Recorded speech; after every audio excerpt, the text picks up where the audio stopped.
So we generally look at a revenue threshold because that's just a shocking metric to many small businesses. We generally say if you're not generating $10 million doing your one thing, you haven't arrived yet, you're not good enough yet. For most businesses, that's about 0.001% of the market cap. So it's nothing. Yet most businesses said, oh, we're doing 300,000 in revenue. I should diversify and do more things. And it starts diluting you. It's all about the efficiency game. That's where we focus.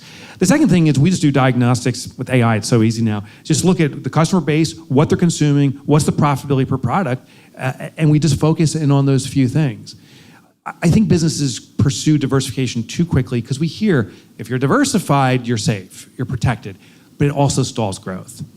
Do you think entrepreneurs should ever have multiple businesses before they do $10 million in revenue? If I say no, I'm a hypocrite.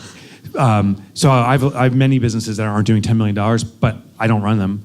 So I think people misunderstand what a business owner is. In fact, when people ask me, what do you do? In addition to author, I don't say I'm an entrepreneur, even though it's my favorite word, because entrepreneurs become so bastardized. There's pundits that say, oh, entrepreneurship's hustle and grind. It's, work your ass off. That is not what entrepreneurship is. You were sharing something that I hope people took notes down.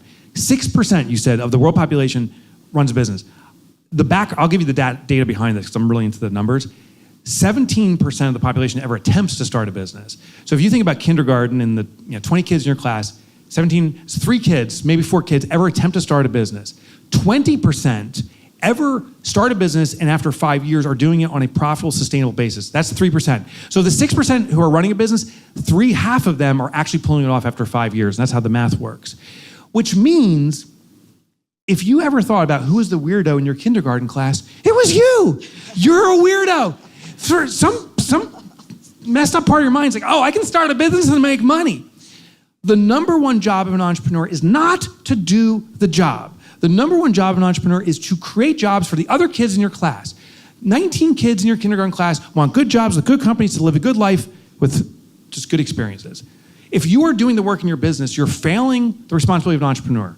Your job, my job, our job is to create jobs for the other 97% of the global population. Yet most entrepreneurs are doing the work. So, let me get off my soapbox for a second.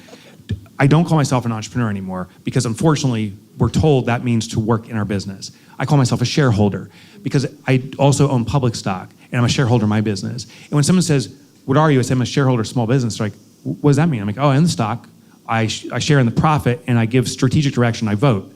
But I don't do any of the work in the business. So for every one of the companies, we have a president, we have a C-suite, if you will, and these are some small businesses. C-suite could be like 6 people in the entire company, but I am not in the business doing the work.